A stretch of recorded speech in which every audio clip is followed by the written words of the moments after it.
What I got, you can't buy.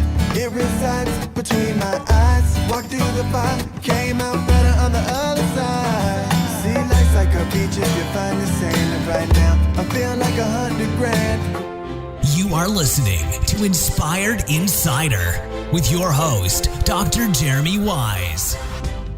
As you listen to this interview, I just want to give a quick shout out. This is about top grading. This is about hiring top talent, which every company that I talk to that really wants to grow and thrive really focuses in on hiring top talent. So you're going to like this one.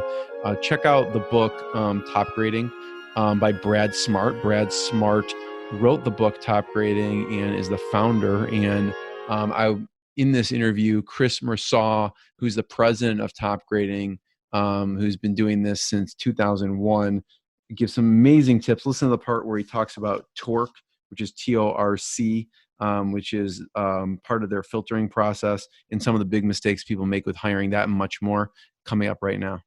Dr. Jeremy Wise here, founder of InspiredInsider.com, where I talk with inspirational entrepreneurs and leaders. And if you've listened to any episodes before, you've heard some people you've heard of, some people you've never heard of. And Chris, what I like to talk about is some of the interesting, challenging stories that people have. So P90X founder Tony Horton, he talked about, he's obviously sold millions and millions, hundreds of millions of dollars of DVDs, but he talked about when he was making food and rent money as a street mime on the street.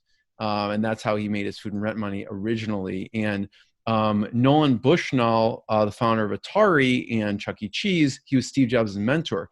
He talked about not only when he lost everything and he had to take his whole family, he said, as a trip around the world, and they had to stay at different people's houses because they lost everything, but no one knew anything different because he just pulled in some favors. And Steve Jobs also early on offered Nolan 33% of Apple for $50,000 and why he said no. That and many more stories you can check out InspiredInsider.com for more interviews. And today's episode is brought to you by Rise 25. Rise 25 I co-founded with my business partner, John Corcoran, and we help B2B businesses connect to their Dream 100 clients and referral partners by helping you run your podcast so that it generates ROI. For me, podcasting is much more personal than just business. Obviously, I believe it's the best thing. I've been doing this over 10 years, and it's been the best thing I've done for my business and my life because of the relationships I've made. I've gone on vacations with people. I've gone to weddings and have best friends, and obviously formed business relationships as well. But it was inspired by my grandfather, who was a Holocaust survivor, and him and his brother were in the concentration camps in Nazi Germany, and they were the only members of their family to survive. But the point of it is their legacy lives on. His legacy lives on because the Holocaust Foundation did an interview with my grandfather, and I can watch that. I put it on my about page of my website of Inspired Insider, the short version and the long version. I watch it multiple times a year just to have gratitude and appreciation for what I have in my life and what he went through that allows me to do this. So that interview, I consider podcasting letting me leave a legacy for my guests and myself. So it's much more personal to me than just the business side of things. So if you have questions about podcasting, I believe any business should have a podcast, period. I was saying that, by the way, Chris, before we even had a service that did that for people. I'm sure you're the same with hiring right, which we'll talk about. But you have questions, go to Rise 25 or email support@rise25media.com. And I am really excited to talk to today's guest because really, in my opinion, and I don't know if it's in my opinion, but the most important thing in any business is the people. And you can't run your business without people. And what Chris is going to talk about is how do you get A players on the bus and hire the right people, and that will allow you to run your company. And before I introduce Chris, I want to thank Chris Snyder, who runs and owns banks.com.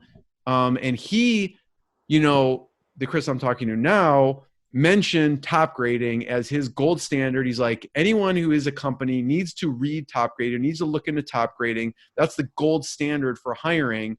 And you can check out Chris Snyder, Showdown. That's his podcast. He's talked about Top Grading, and we've talked about it together. So you can check that out as well. So thank you, Chris, for making sure everyone knows about Chris Snyder. Everyone knows about Topgrading. And today's guest is Chris Mursau. He's president of Topgrading. He's been helping companies and individual managers how to pack their teams with A players since 2001. And he's conducted over 2,500 in-depth Topgrading assessments. He's helped numerous people achieve their A potential through the Topgrading methodologies, which he will go through. There's certain secrets you can use immediately at no cost, which he's going to go through. Their client list includes companies like Mint, E-Trade, Culligan, thousands more. They serve Fortune 500 companies, small to medium-sized businesses, and nonprofit organizations. You may have heard of the book Topgrading, which it was so popular and well-received. It's in its third edition. It's called Topgrading, the proven hiring and promoting method that turbocharges companies' performance.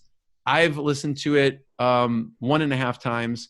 It's fantastic. And the vision of Topgrade the World is intended to help managers everywhere hire better. And we'll talk about some of those secrets that they use and what they recommend. So, Chris, thank you for joining me. Hey, my pleasure, Jeremy. I'm happy to be here. You know, I wanted to start off with, and you've lived and breathed this for decades, okay? But just start off, give people a little bit about the philosophy of Topgrading to start. Wonderful. And so our philosophy starts with setting a goal, especially for hiring, but really for really talent across and through an organization. And that is to set the bar much higher than it is today. And for most managers, that bar is at average. And if you get a hire or you promote someone and they turn out to be, average or slightly above average, most managers are relatively happy because they've also experienced the opposite, where they've made those new hires and promotions, and those people turned out to be much below average. And the bar is like, I've experienced the nightmare. As long as it's not that, I'm fine. Exactly. Fine is good, for most of those people placement decisions. And our philosophy at Topgrading is, to hire and promote people who are in the top 10% of talent available for the pay. And to put that another way, right now, if you have someone who is not in the top 10% of talent available for the pay, you're actually paying for those results and behaviors, but you're not getting them if you don't have someone who is in the top 10%. And so that's where our philosophy starts with. It starts with setting that bar both as an organization, but individually for everyone in the company at top 10% of talent available. So it's a high performer, but also a high performer who fits your culture well as a good member of the team. Because often when you say A player, you hear A player, it's you get it's usually a picture of the top salesperson, and that person can sell a lot, but they're really a jerk. And in our definition of A player, you need to be a great culture fit and great member of the team and deliver great results, or you're not an A player. Is there anything else that people, in your definition of A player, that people should consider? Or is it really, people kind of normally just put that as, oh, you're a top performer, but they're not thinking of the culture fit? Is there anything else in the definition of A player people should consider? Yeah, those are the two big things. Now, we also have in our definition, and I'll get to this in a second with how we operationalize that definition of A player, but we also have other key characteristics and behaviors. So we have the results that are expected, the culture fit, for many companies, that's your core values. And so we actually list those core values because everyone in the company needs to be at least okay in those areas to be a good culture fit. And then there are, of course, other behaviors and characteristics necessary to deliver the results that are expected. So, we really consider the whole person. I mean, we even go into the fit with the manager, because that's such an important piece to an employee's job satisfaction, is how they fit with that manager. And so we need to be sure those styles are complementary, so that it can be at least satisfying. Hopefully it's a little better than satisfying, but at least satisfying working on that team. What do you say to companies, Chris, that you mentioned this about, an A player, and in the book it talks about, well, sometimes an A player can do the job of 2 to 3, C or D or B players. And what do you say to companies that say, well, we only can afford this amount for this position? And you're saying, well, if you really want an A player, you're going to have to pay this amount. How do you navigate that with companies? Yeah, and so it's interesting, Jeremy. So another part of it's kind of inherent in our definition of A player is that the definition of A player is different for almost every different organization. So going back to the sales rep, a sales rep for a small software company is the definition of A player for that company is different than a sales rep for an Oracle or another larger software company. Those are two different things. They're interacting with different kinds of people potentially. And so we need to be sure we're looking for an A player at the right level. So part of our definition of A player is for the pay. So that means get the best people you can for what you can afford. Now, I'm not saying that you're not paying too low, because that's a problem. We have clients who are looking for this is an overused metaphor, but I'm going to use it anyway.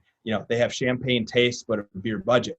And so, you need to know if beer is okay and you can get the job done with beer, it's fine to pay, and have your pay there. But if you really need, more results, better results, different results, it may make sense to pay a little bit more. The thing is, we're objective about that, and we really define A player based on the business results. And then when we go out into the market and begin interacting with candidates, and understand what we can get for the pay, it may mean that we have to increase that pay a little bit. But what we find so often is that is a cop-out. It's hard to find people. Not so much in today's market right now, but a month ago and for the previous 10 years, it was really a seller's market in terms of candidates, because there were fewer candidates than necessary. And if you wanted a job, you were employed. It was difficult to get those people. And so often we find, we have to pay more is the quick answer. That's not always the case. So often you have to look harder and be a bit more creative in the looking, because those people are out there. They just happen to be employed and they're not looking for your job at. What do you find are good? Are there any good tips about attracting A players? Yeah, there are. And the first place we start is with your employer brand. Most career pages we go to as we're beginning to work with clients need a lot of work. We know that Glassdoor, that's an avenue for people to maybe who have been fired or who were nudged out to air their grievances. But new employees look at that. So, your LinkedIn profile, your Glassdoor profile, your careers page are all extremely important. And, if you have core values, living those core values, so you have a culture that's attractive. And I understand that that's not a quick fix, but working to have a culture that's attractive for A players is really important. Now, down the line, and it's a bit of a circular definition, but we've also found that a strong team and having a lot of A players in the company actually attract other A's, both through referrals and just word of mouth. Another thing that's really important is to be sure that the job ads that are posted are attractive. So often we see a really boring job description cut and pasted into Indeed or LinkedIn or Zoom, or not Zoom, but ZipRecruiter, and it's just boring. And it's really difficult to get a good feel for the company and a good feel for a job in all of those words. And so another strong recommendation is to put some marketing and some sales into your job ads so they're attractive and they stand out. Yeah, because most people don't put the time and effort they need to into those things. Right. And Jeremy, the other really important thing too, I know there's a lot of companies when they have an open position, they're sourcing, it really is putting job ads out on Indeed and ZipRecruiter and other places, posting those jobs. Keep doing that, of course, but you're getting to a small piece of the market, in terms of candidates when you're just posting job ads. So strategies to get the attention of passive candidates who are working right now, but not necessarily looking for a job, are really important to have, and a really straightforward one that everyone has at least heard of and maybe even has and is utilizing are referral programs. Those referral programs, they need to have some kind of recognition, both public recognition in the company and also, some money or whatnot, a reward, Some incentive. some incentive, absolutely. And for some companies, they have large incentives for referrals. We found though that almost as important is some kind of, I'd say public recognition, but recognition in the company, rewarding those people with that recognition for doing something that's so valuable to the success and the growth. Are there any other, so I like that. So, because if you have a town hall and you bring the person up and go, the most important thing is the people, we're giving this person the medal, huge trophy and this reward. And that's obviously the recognition piece may go even further to their peers than, $100 or $1,000 or something like that.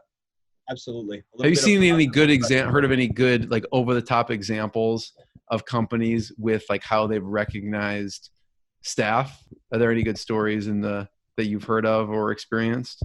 I mean, so we go. This is going way back.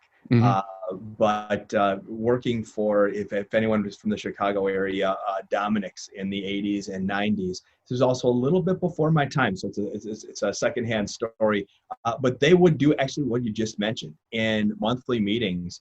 Those who referred and got their referrals hired were recognized, and they got, there was a monetary, it was maybe $200, so not a huge sum, but they got the $200 in front of everyone, and there was a bit of a celebration around that. So they really publicized that, and marketed it internally. So that's another recommendation in terms of sourcing, is to think about, it's not going to ever be this balanced, but think about how you can put as much effort into attracting candidates as you do customers or clients. And by putting that thought and some of that effort in, it can really be valuable, have a big ROI.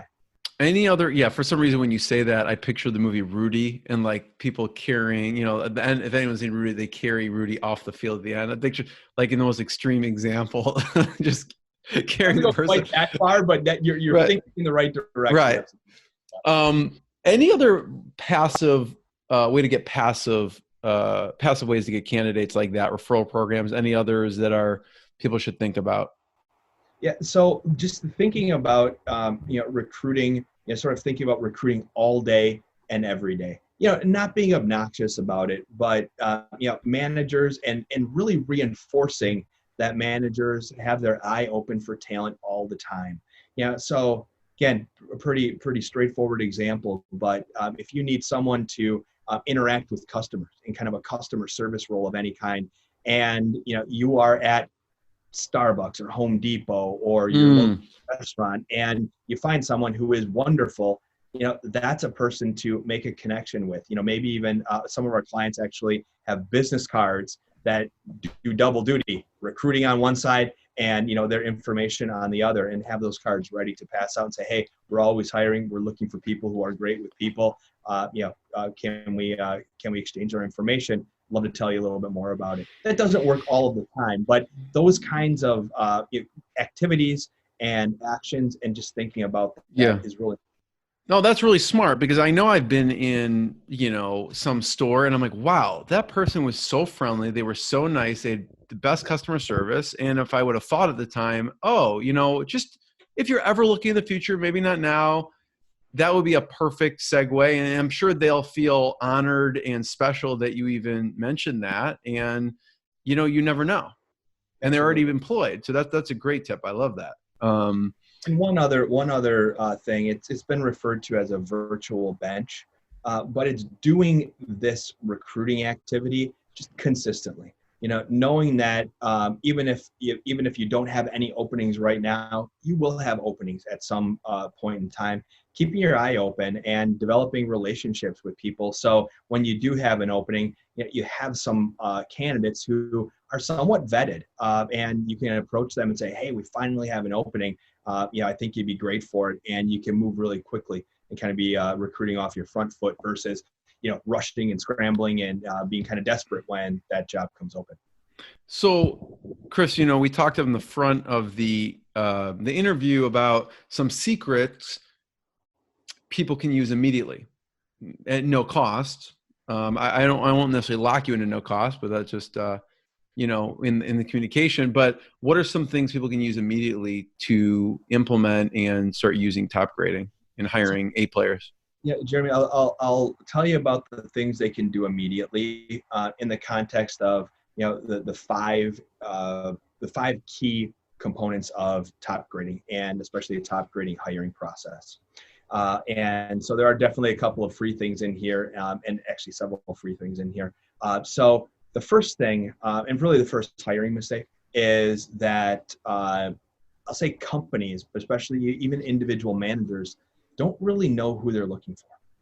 And it's evidenced by most job descriptions we see. They're relatively vague. They have a lot of words in there. They cover a lot of breadth, and it's difficult to really understand exactly what that person is going to be held accountable for.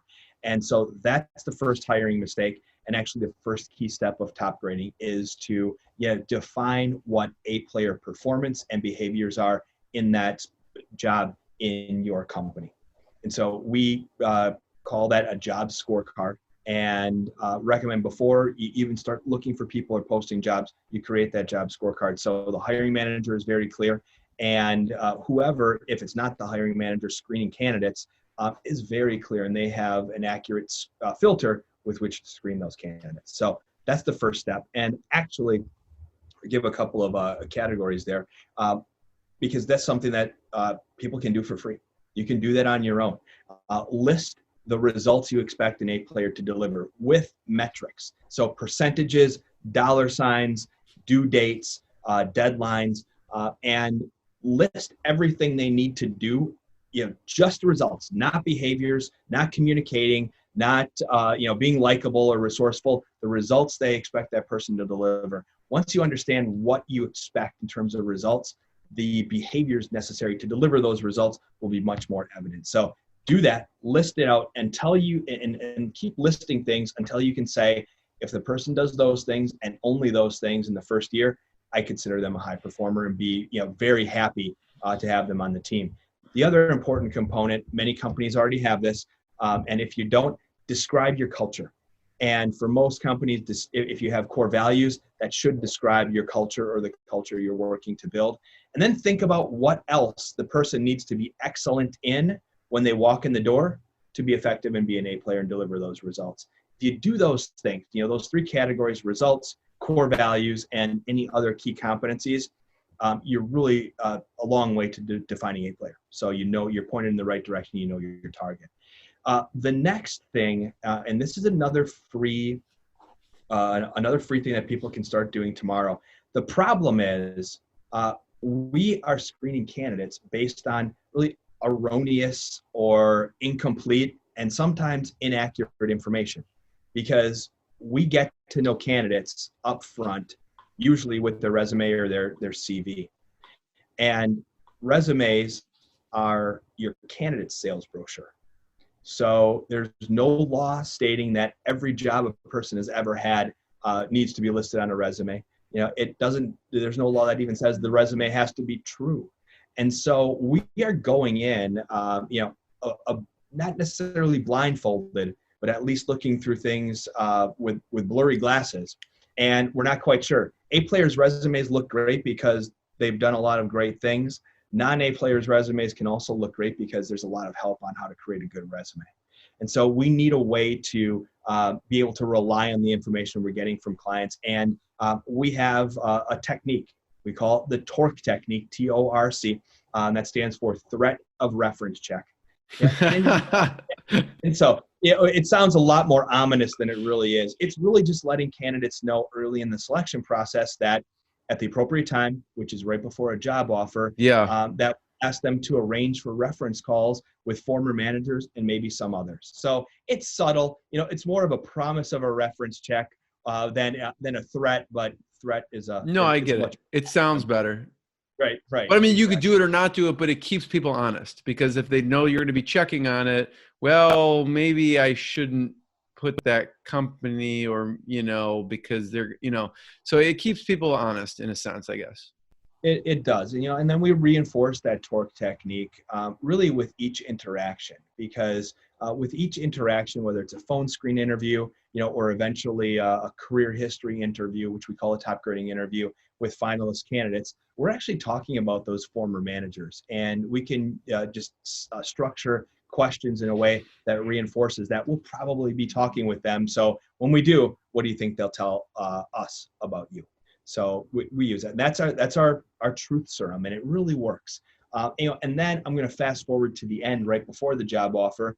We actually follow through with those reference calls, and we ask the candidates to arrange for them with their former managers. And we call them personal reference calls because many companies have, in fact, probably most companies have policies against giving business references. So we call them personal references.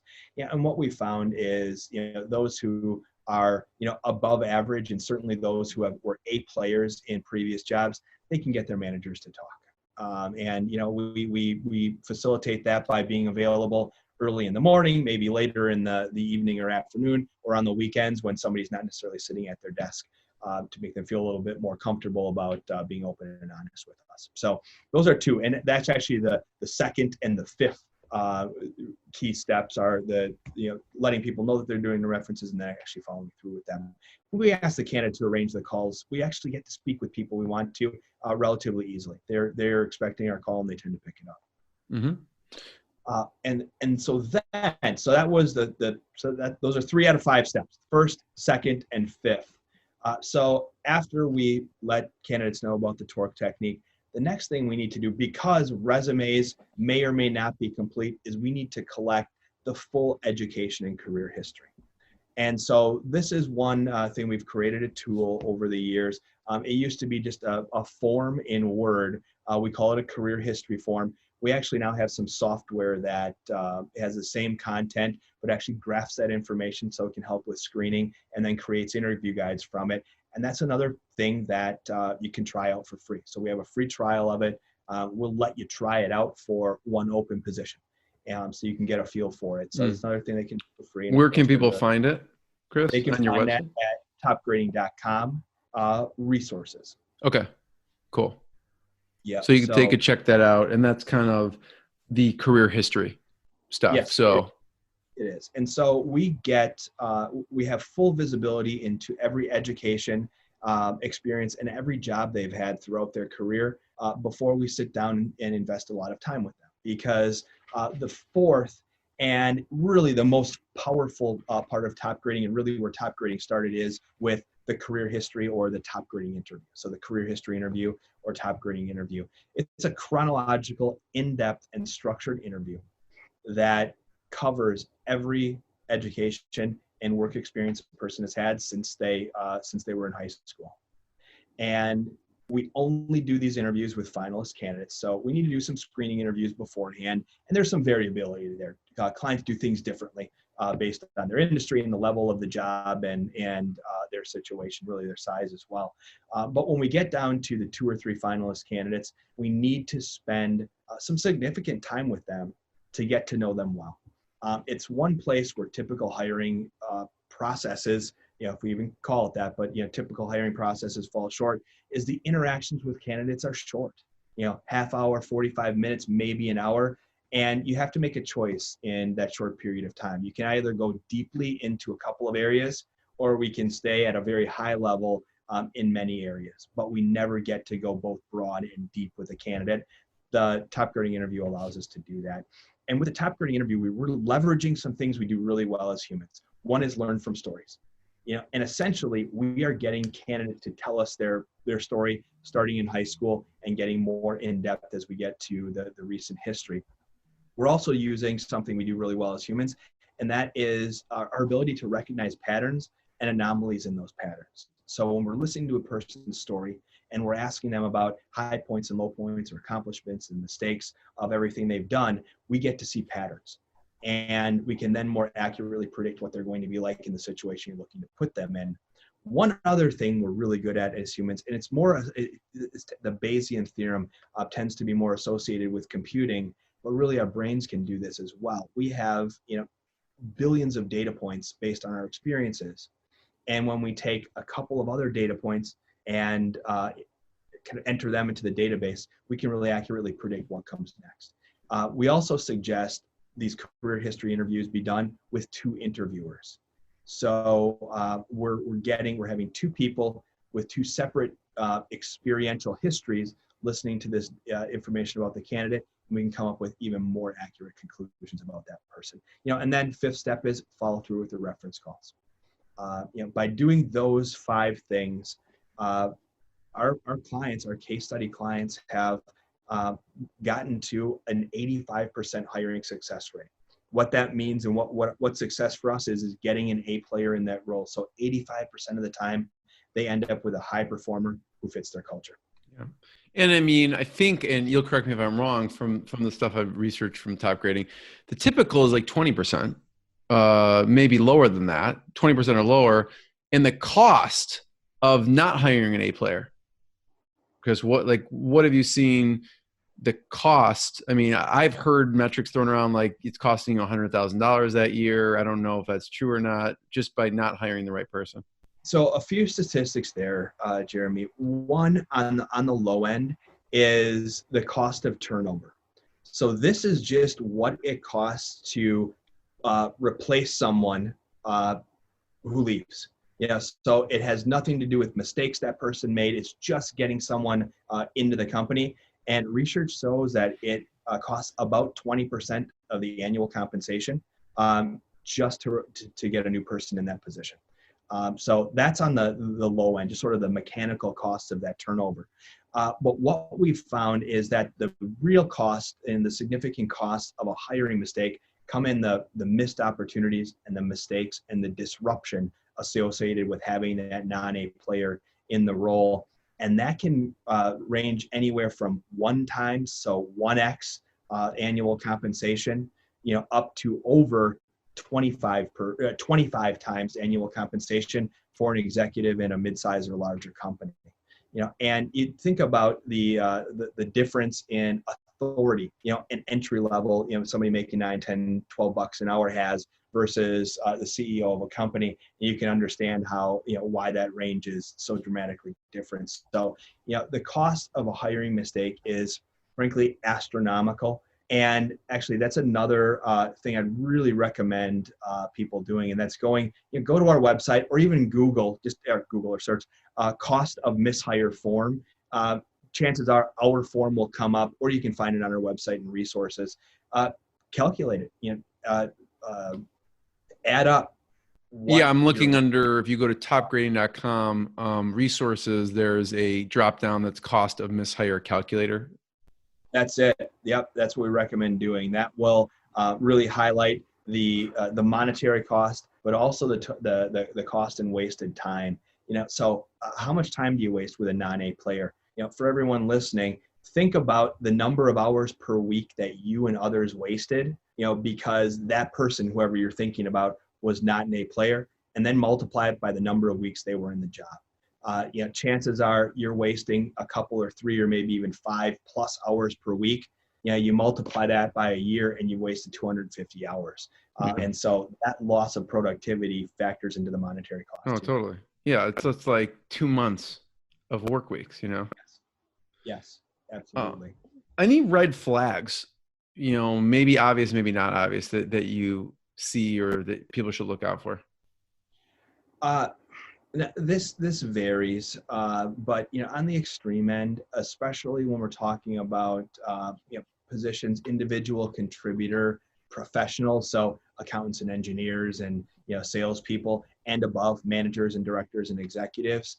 Someone who has a relatively short job tenure recently, so a bit of a job hopper, that's a red flag.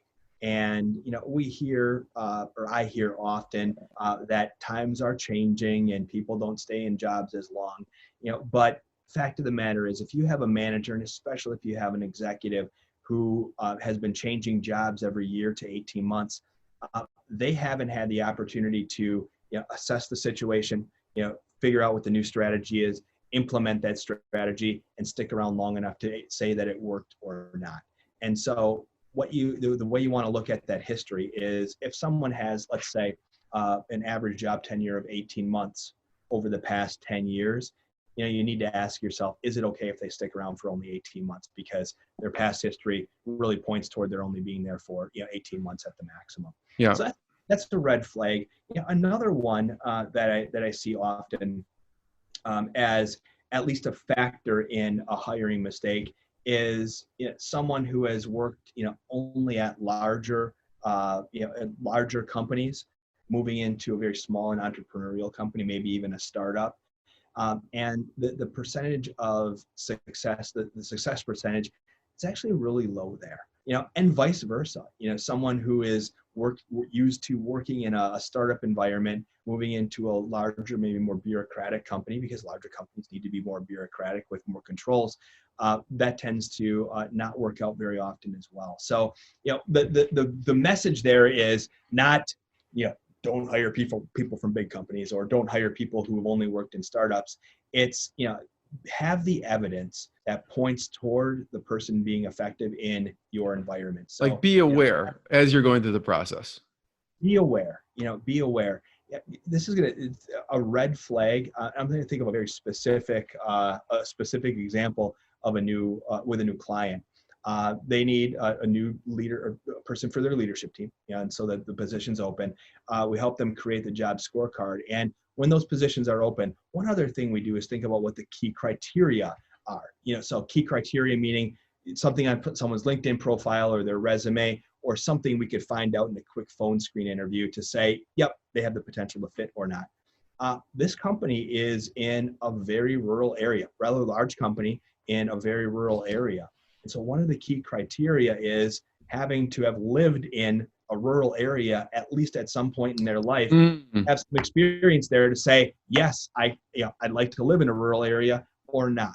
And so it can be as simple as that. But getting what someone has done in their past, to point toward being a good fit, being able to do what you need them to do, is really important. And so it depends. It depends on the situation, but having those gaps to fill, be as narrow as possible, is really important. No, but I like what you said with that. It could be different key criteria, but in that case, if they need the person to relocate to a rural area and they've only lived in New York City, the odds of them maybe enjoying, less odds of them enjoying, hey, I'm going to go from New York City to this rural area. But if they grew up in some rural area, then the likelihood is, they've experienced it, they know what they're getting into, type of thing.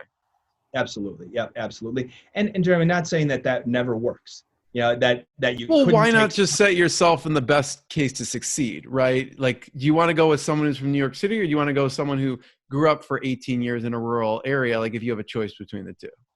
Absolutely. And that's what we're looking to do. We're looking to minimize the risk factors, and that's certainly one way to do it. And really, one other thing, if this is all that is taken away, hopefully it's not, but if this is all that's taken away, is to just be more conservative with hiring decisions, and conservative in the amount of risk that is tolerable. I see it so often. We took a chance on that person. We knew that was a weakness, but we took a chance, and those chances working out, a lot more don't work out than actually do. Yeah. Chris, I want to talk about one example. I know we were talking before we hit record, just to give people maybe a full context, but, and you brought up Mariano's as an example, and, what they came to you for, and kind of what you walk them through, and what happened. And so for those who might not be familiar with Mariano's, it's a grocery store chain, and a relatively new grocery store chain in the Chicago area. And they were created as a startup of a division of Roundy's supermarkets. So they had about 150 stores in Wisconsin and Minnesota at that time. And Bob Mariano was the CEO. Bob Mariano was the president of Dominick's for a long time in the 80s and 90s in the Chicago area. And so one of his goals and dreams was to get back into the Chicago grocery market with an upscale, very service-oriented grocery store. Kind of somewhere between a big box grocery store and Whole Foods was what they were going for, and actually what they achieved. And one part of Bob's vision was to have just better service by a long margin than any of the other grocery stores. And so to back up a little bit, when Bob arrived at Roundy's, shortly after that, we re-engaged with him because we hadn't worked with him for a while since he had left Dominic's. And we helped really strengthen the leadership team. It's a really important factor for the success of top grading and ingraining the A player standard. It's to have a strong leadership team, for one, because A players tend to not want to work for non-A's. And, if we were to go into a lot of effort hiring the lower level, getting the lower level hires right without having really good managers for them to work for, those A players are going to leave and they're going to go find someone who, can help them fulfill their career goals. So once that happened, the question was, all right, can we use top grading to hire everyone in these new Mariano stores? Because we want the service to be fantastic and wonderful in relation to what the typical experience is. And we said yes, I think so. And we worked on a couple of their other store openings before we went to the Marianos on hiring and figuring out how to use top grading for entry level cashiers and the people getting the carts in from the parking lot. And we were able to do it.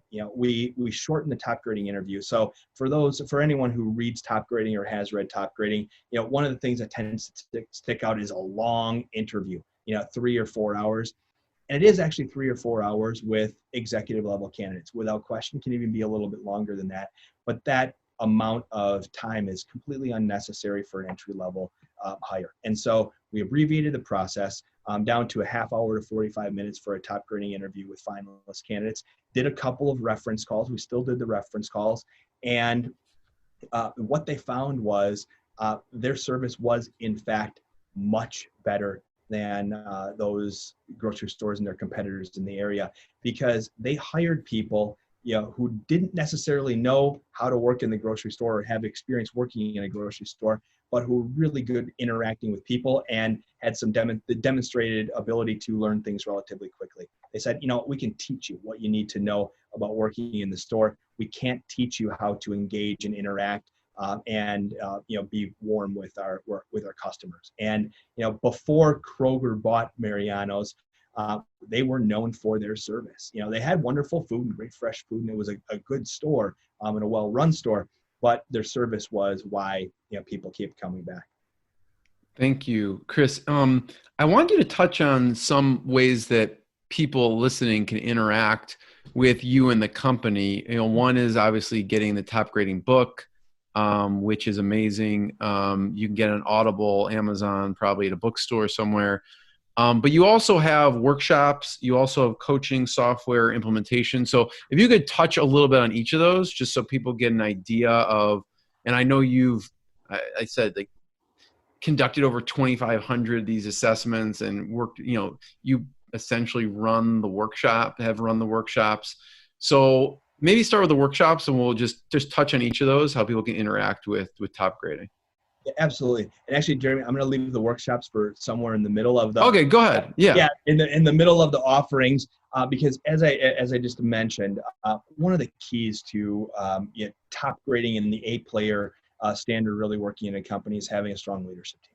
And so that's really where we start. We tend to engage with CEO or president or owner to start with, and do what we need to do to get that leadership team strong, and the individuals that A players really want to work for. So, how do we do that? We do assessment and feedback and coaching, and get people to really reach their full potential. We also really get to know their different leadership styles and management styles. So when we're helping assess candidates for hire, we can match those people well. So that's where we start. You want to take care of the foundation first, which is the leadership team. I gotcha.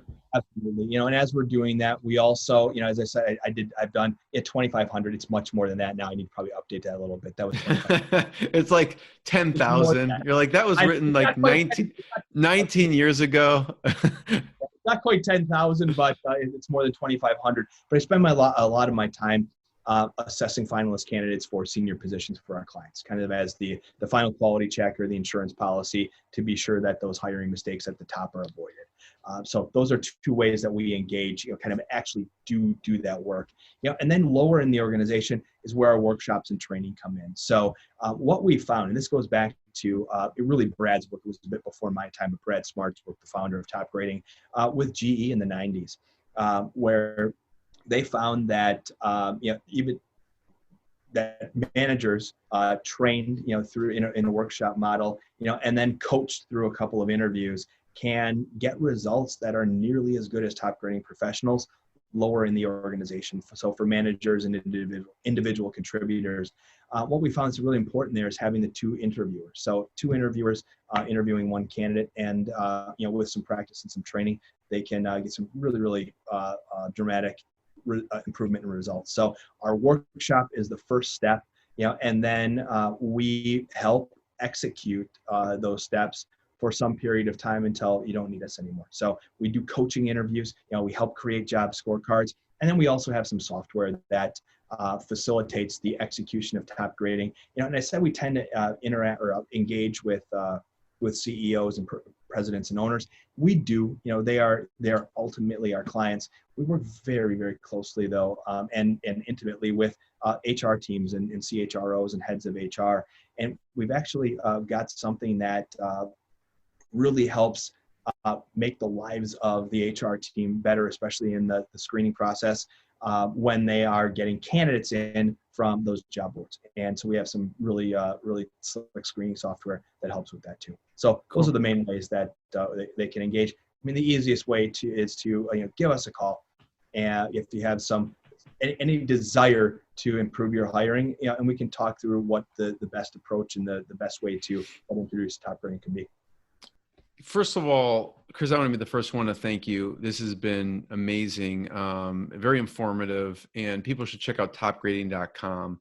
I just want to leave people with, if there's anything else that any other parting words. I'm also curious of any books or resources in general that you have looked on in your career that have been helpful. Maybe it's not specifically in hiring, but adjunctive, maybe skill sets or other things. Are there any other books or resources that people should check out? Obviously, Top Grading, the book by, like we mentioned, Brad, who founded this company, and any other books or resources outside of, Brad Smart's Top Grading that we should think about looking at? So, books, there are a couple of great ones. One is Scaling Up by Vern Harnish. Another, it's an oldie but a goodie, Good to Great. There's some good stuff in there without question. What else? And in terms of interviewing, I often get a question about body language. What part does body language play? A great book. The title is What Everybody, Body, is Saying. And unfortunately, the author's name is escaping me right now. That's all right. People could Google it. Everybody is is It's a former FBI profile interrogator, and really interesting. It's a fun read, and a way you can do a little analyzing when you're having a cocktail party, when we can eventually do that again. Nice. Thank you, Chris. Any other parting words on Top Grading in general, maybe that you want to highlight or that we haven't mentioned? I have two things, Jeremy, and one is, whether it's Top Grading or some other process, strongly recommend that you have a hiring process. Our clients have processes and metrics for almost everything in their business. So often, though, hiring is, the individual managers are given almost free rein to do what they want in the hiring process. So have a process, have it structured. It results in a great candidate experience, and just having a structure that you can replicate and test and tweak will help you hire better. Yeah. The other thing is, a little bit, not even a little bit, it's connected with sort of the environment we're in, right now, and understanding that hiring is not necessarily a top priority, but to just have everyone think about number one, when hiring comes back, because it will eventually come back. Be ready for it, and get ready for it. But also, especially if you do have some open positions, this could potentially be one of the best recruiting environments that we've experienced in the last 10 years. People are going to maybe 100 years, Chris. It could be. It very well could be. We're all at home, and some people might be a bit nervous about the future in terms of their jobs, and much more willing to take those calls. If you have open positions now, or you anticipate having open positions once everything gets sort of turned back on and we can start interacting as normal. So everyone check out Top Grading. What sticks out for me, Chris, is there's a lot of nuggets here, but just listing the results with metrics for when you do instead of just a job description, I think is huge, right? Because we just kind of put out a description. Actually thinking through the results we want in general is helpful, but also putting them in a job description. So you're hiring for a results-based person, and also they know what to expect as well. So that's a big, big takeaway for me, among other things. So thank you for sharing your knowledge and your time. And everyone check out topgrading.com and the book Top Grading. Thank you, Jeremy. What I got, you can't buy. It resides between my eyes. Walked through the fire, came out better on the other side. See, life's like a beach if you find the sailing right now. I feel like 100 grand.